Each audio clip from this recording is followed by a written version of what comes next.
Welcome to AfriPost. Now, right now, we know that the United States is in campaign mode and different candidates are pitching their calls to the citizens to ensure that they get the right candidate in next year's elections. But there is one crisis that is happening in this country. What is it? Now, the southern border is open.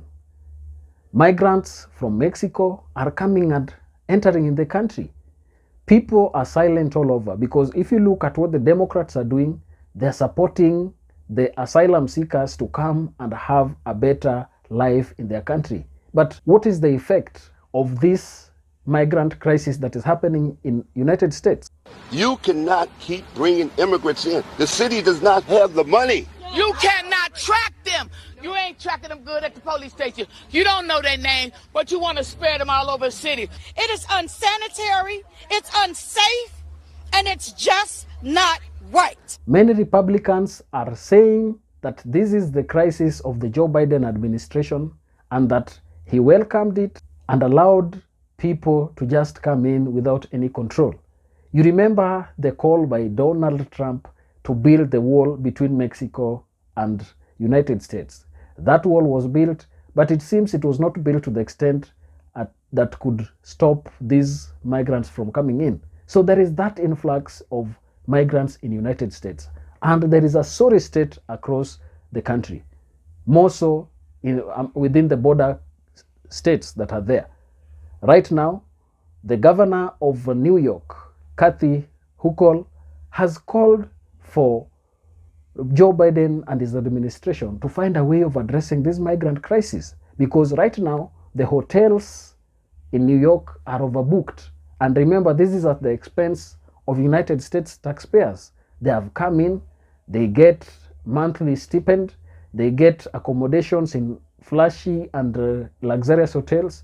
They also get free medical health care that is supposed to be there. So, but one thing that is here, it seems Governor Hochul turns out to be a hypocrite, because there is this time she said that she welcomes migrants to come into United States and hit the country. Take a listen to how she spoke and how she turned again to be opposing the asylum seekers and migrants getting into United States. We want people to come here, despite where they came from or despite the circumstances that drove them to this country and to this state. We say you are welcome here. We are welcome with open arms, and we'll work to keep you safe. We'll not only house you, but we'll protect you. Places like New York really are at capacity. You know, we have large hearts. You want to be generous and supportive to people who are experiencing a humanitarian crisis, but there is a limit to what we can do.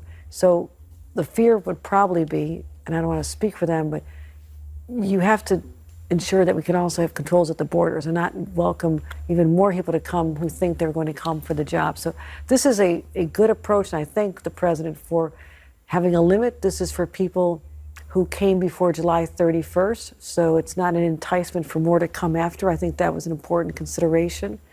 But also, it really does have to slow down at the border because the volume keeps growing and growing. But we have to let the word out that when you come to New York, we're not going to have more hotel rooms. We don't have capacity. So we have to also message properly that we're at our limit.